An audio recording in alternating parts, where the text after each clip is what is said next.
A continuación, conectémonos.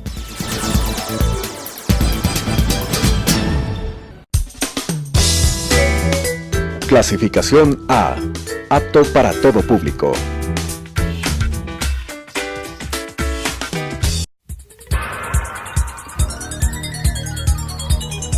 Las opiniones vertidas en este espacio por la producción y dirección del programa son de exclusiva responsabilidad de sus autores y de quienes intervienen en ellos.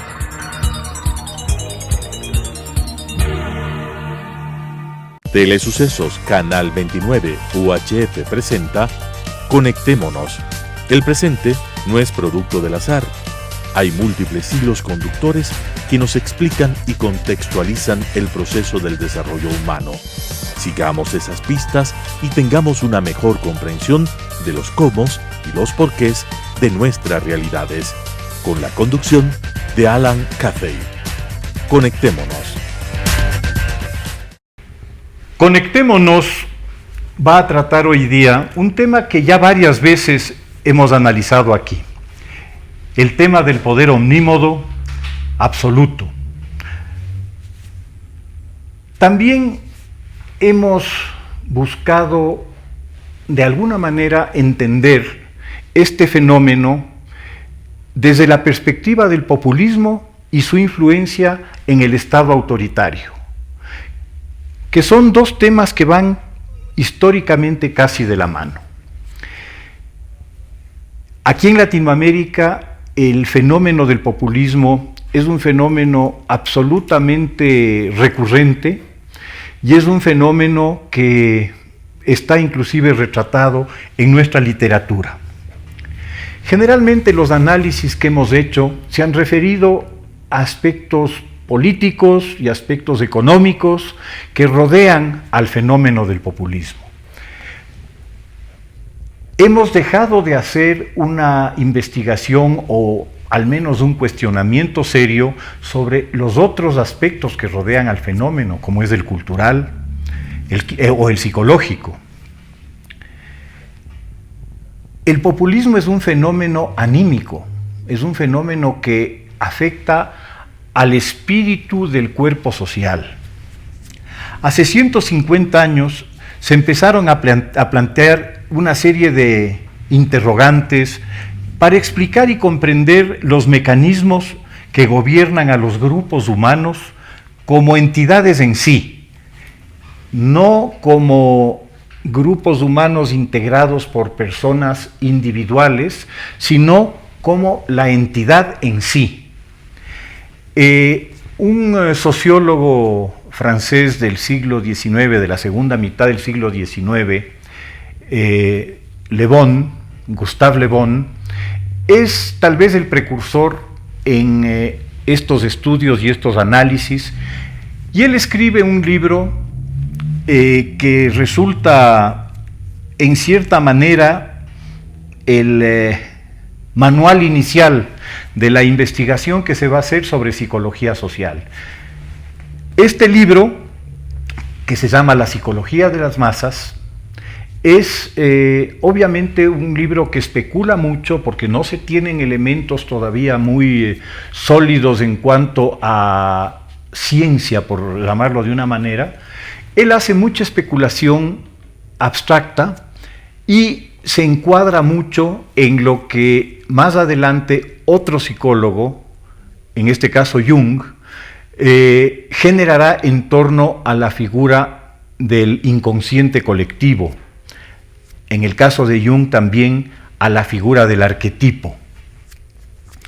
Freud, en su obra Psicología de Masas y Análisis del Yo, entre 1921 y 1922, hace una crítica explícita de la obra y de los planteamientos que en general Le Bon plantea, pero sin embargo la influencia de Le Bon en los círculos culturales franceses al principio del siglo XX es muy significativa, es muy importante por cuanto está extremadamente bien relacionado y en unos almuerzos a manera de conversatorios se reúne lo más granado de la intelectualidad y la política francesa.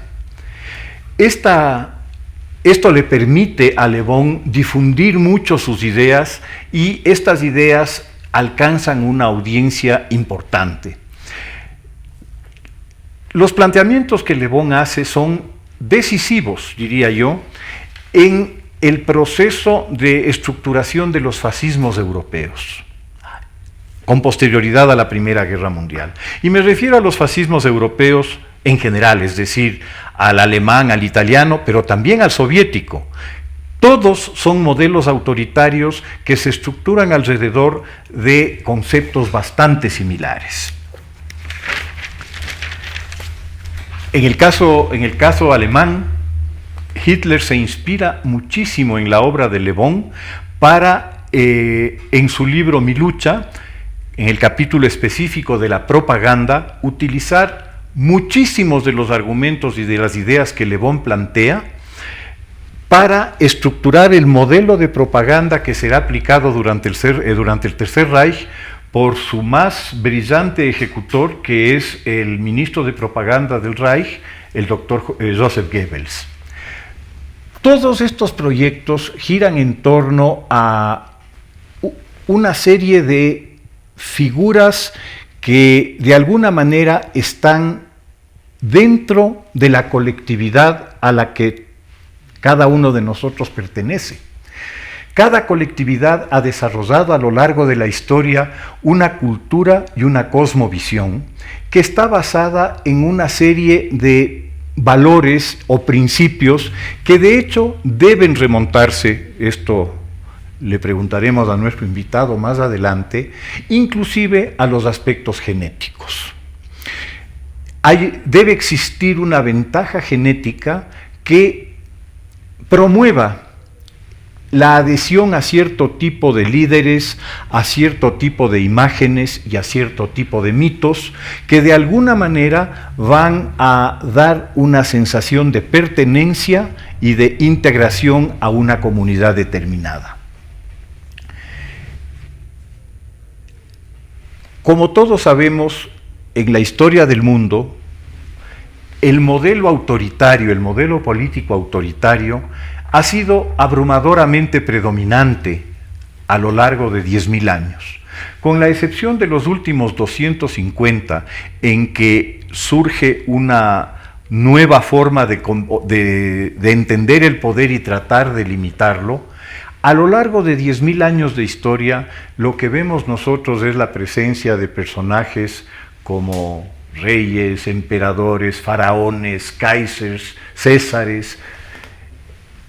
Y estos personajes ejercen el poder de una manera absoluta, sin ningún tipo de controles y sin tener que dar cuentas a nadie de su ejercicio del poder.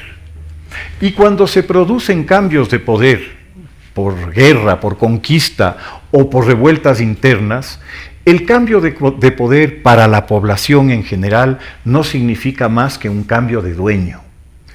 Hace 250 años la Ilustración propone una alternativa a ese poder omnímodo que gira en torno al concepto de la libertad individual, a los derechos de la persona, del individuo, y a la necesidad de limitar el ámbito del poder para que éste no se vuelva omnímodo y absoluto. Vemos entonces que a estas alturas del partido, en el mundo, el modelo autoritario no es que ha desaparecido, todo lo contrario, está vivo y goza de muy buena salud. El modelo democrático, el modelo que se inspira en aquellos principios y en aquellas propuestas de la Ilustración, está también presente, muy amenazado, porque su propuesta implica un paso más allá de lo que la tradición del poder absoluto nos da. La democracia exige un ejercicio de libertad individual, un ejercicio de autonomía personal y una decisión de cada individuo para decidir cuál va a ser su futuro y hacia dónde quiere ir. Es mucho más sencillo, aparentemente, dejarse llevar encuadrarse dentro de lo que el líder, el gobernante de turno encuentre como más adecuado. El optar por una decisión personal, el optar por una responsabilidad personal en las decisiones que van a afectar al todo, aparentemente resulta más complejo. Sobre este complicado tema vamos a conversar hoy día con Álvaro Carrión, psicólogo y filósofo, con quien esperamos poder dilucidar algunas de las inquietudes que alrededor del tema surgen. Bienvenido, Álvaro. Muchas gracias, Alan. Muy amable por la invitación, y creo que es importante, ¿no es cierto? Sobre estos temas, los análisis sociológicos, de la politología, la filosofía política, en general, ¿no es cierto?, del ámbito económico, por supuesto que sí, son importantes. Pero pienso que es importante también añadir otros elementos así en términos de complejidad, ¿no?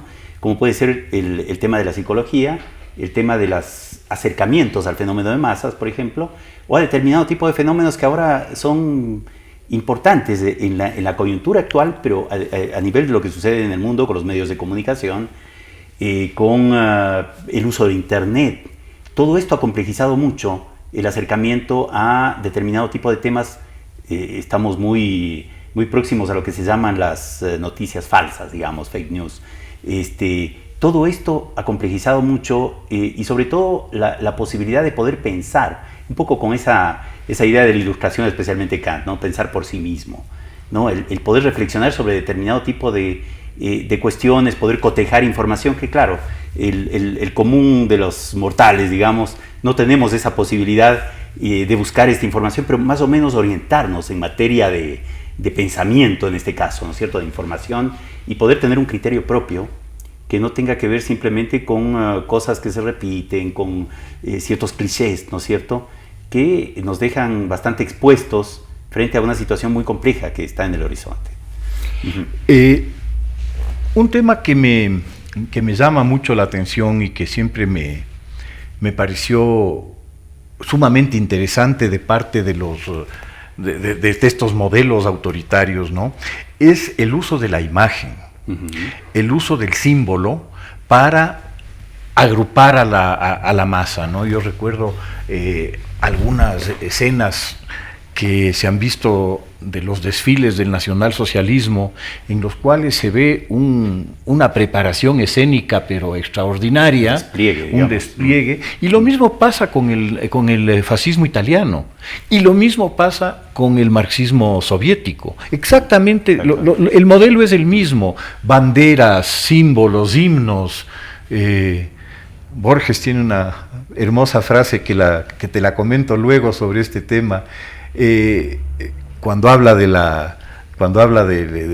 autoritarismo y del modelo autoritario, pero sí, es este empleo masivo de imágenes visuales, de imágenes sonoras, si es que cabe el término, alrededor de las cuales la población, el grupo que está asistiendo, se despersonaliza.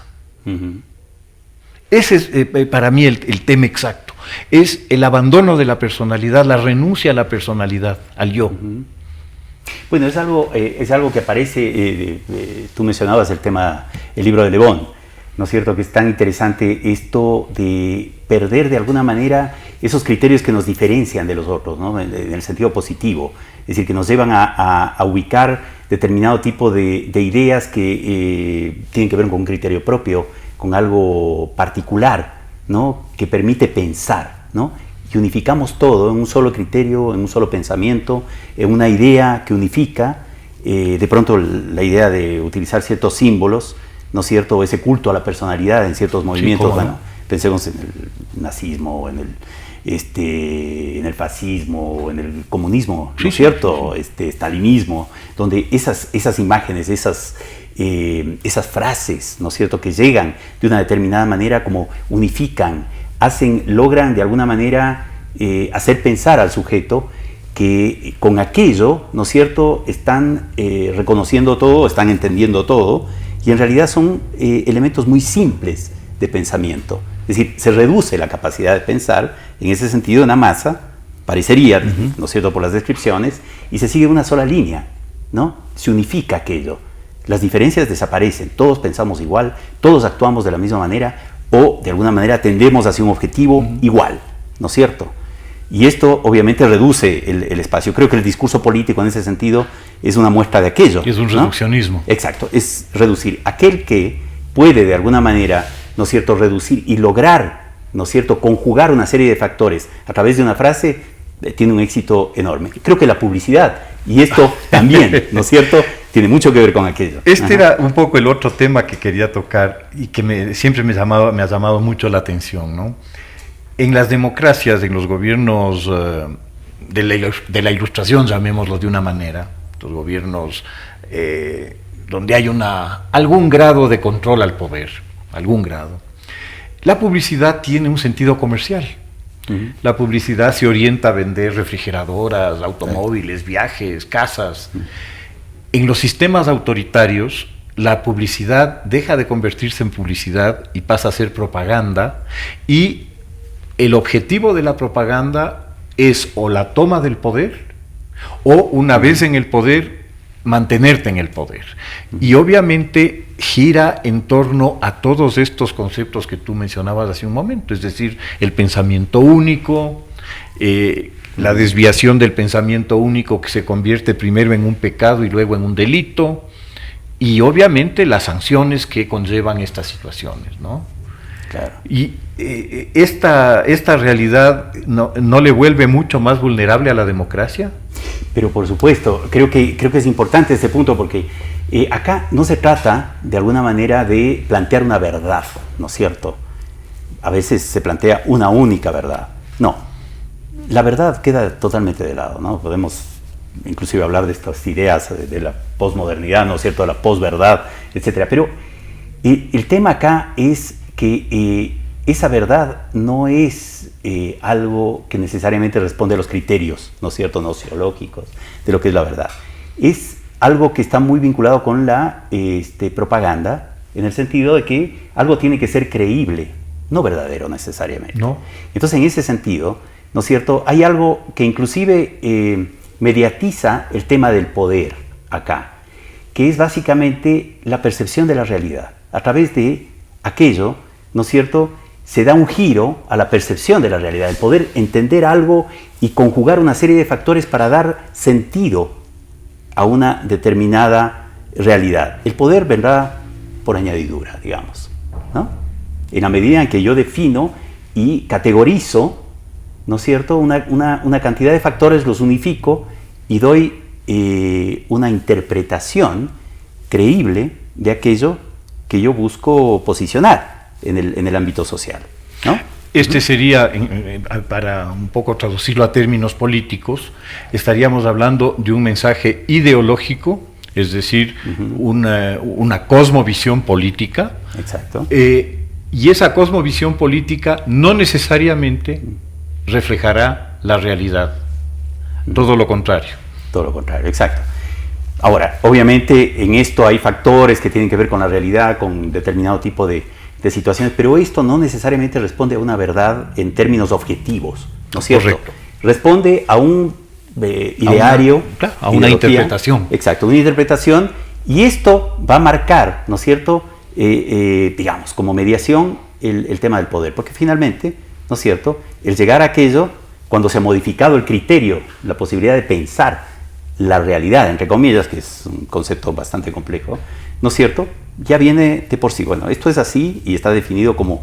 Yo creo que acá hay algo muy importante. Hay un libro de literatura que es maravilloso, ¿no?, 1984, de Orwell, donde podemos ver algo de esto, ¿no? En la medida en que nosotros definimos, utilizamos neolenguas, nuevos términos para ubicar cierto tipo de procesos, inclusive el cambio de nombre de instituciones, ¿no es cierto?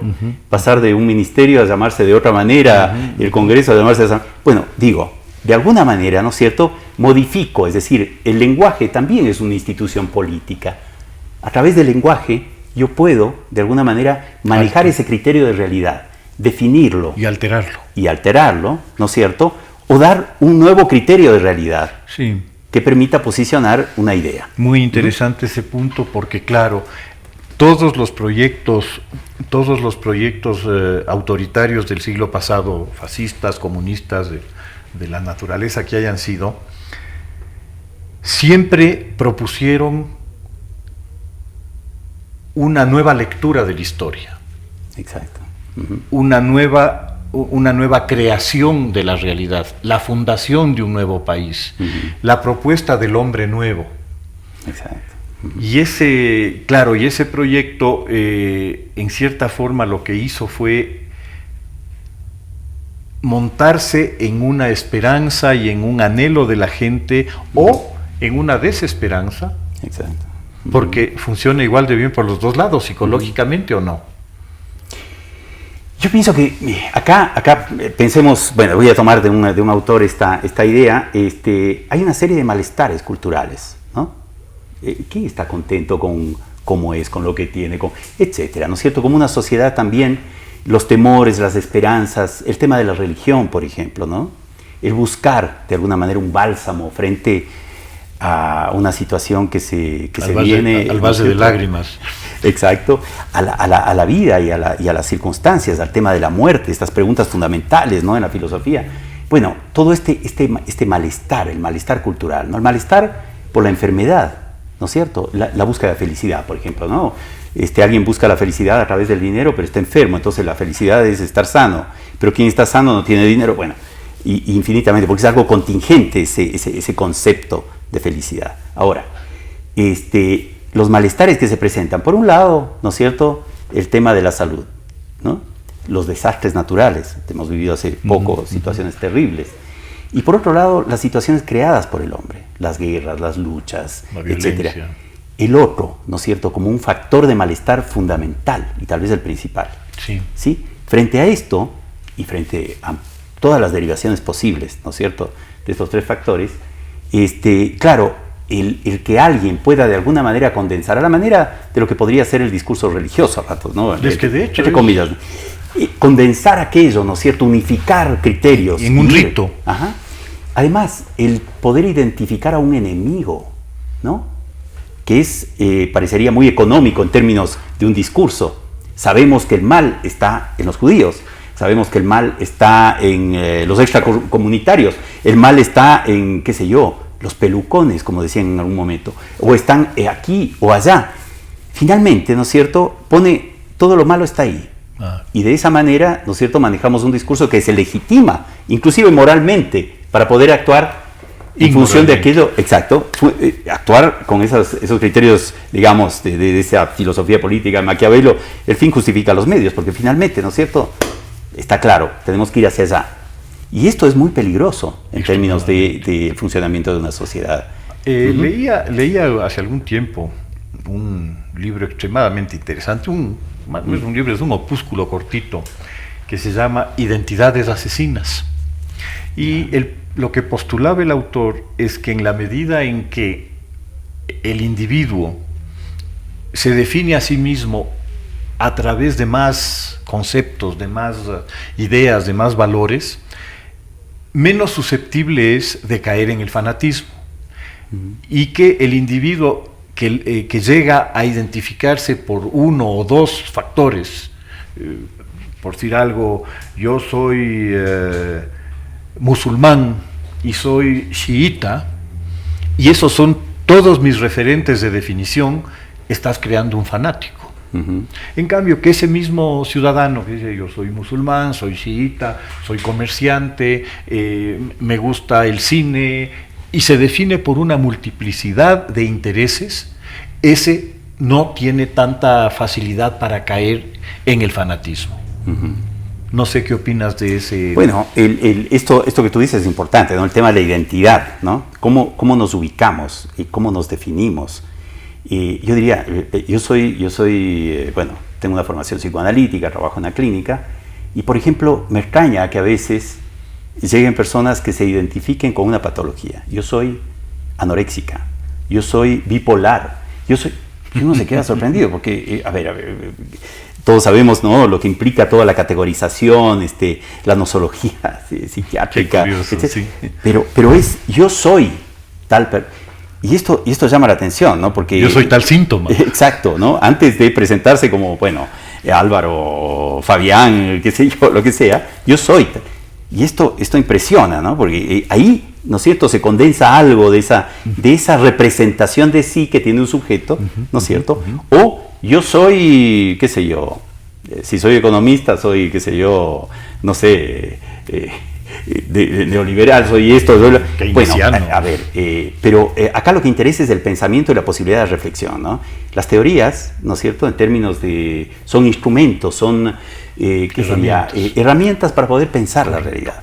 Ahora, obviamente sería bastante anacrónico que uno agarre una teoría y sería una falacia naturalista, ¿no es cierto?, interpretar el mundo a partir de la teoría. O sea, eso debería llevarnos a pensar que aquí hay algo que no está funcionando, que es una ilusión lo que estamos creando en ese momento. Bueno, estábamos hablando de las ilusiones igual, ¿no es cierto? La ilusión de ser tal cosa o tal otra. Yo creo que acá el avance que ha tenido la psicología, el psicoanálisis, por ejemplo, ¿no es cierto? Al pensar que esa idea, como lo decía Freud en algún momento, ¿no? A ver, el hombre que se cree dueño de sus posibilidades, de sus decisiones, aquel que piensa, ¿no es cierto?, que el progreso es una línea o una cosa, de pronto no conoce de sus propias determinaciones. Es decir, en sí mismo hay una diversidad tal que les lleva al sujeto a enfrentar dificultades muy severas, no en relación con el mundo, sino internamente. Es decir, aquel sujeto que se define a sí mismo como honesto, resulta que al poco tiempo descubrimos que no es tan honesto, porque hay cosas que no son humanamente, ¿no es cierto? Hay situaciones. O yo pienso y soy coherente con tal, pero de pronto no soy de esta manera, y esto sorprende al sujeto. Y a veces la patología, por ejemplo, aparece como una manifestación de algo que entra en contradicción con el mismo sujeto, ¿no? Qué dicho, claro, esa disociación. Qué interesante tema, Álvaro, y creo que tenemos que continuar conversando sobre esto porque vale la pena ir dilucidando y tratando de explicarnos por qué actuamos muchas veces como actuamos. Te agradezco muchísimo por tu presencia y espero que estés con nosotros de nuevo pronto. Pero encantado, ¿no? Muy agradecido en todo caso. Gracias a ti.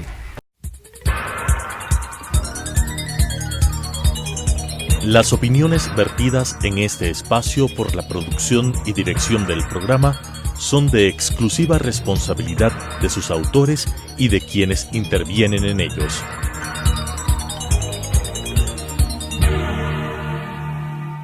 Telesucesos Canal 29 UHF presentó Conectémonos. El presente no es producto del azar. Hay múltiples hilos conductores que nos explican y contextualizan el proceso del desarrollo humano. Sigamos esas pistas y tengamos una mejor comprensión de los cómo y los porqués de nuestras realidades, con la conducción de Alan Cathay. Conectémonos.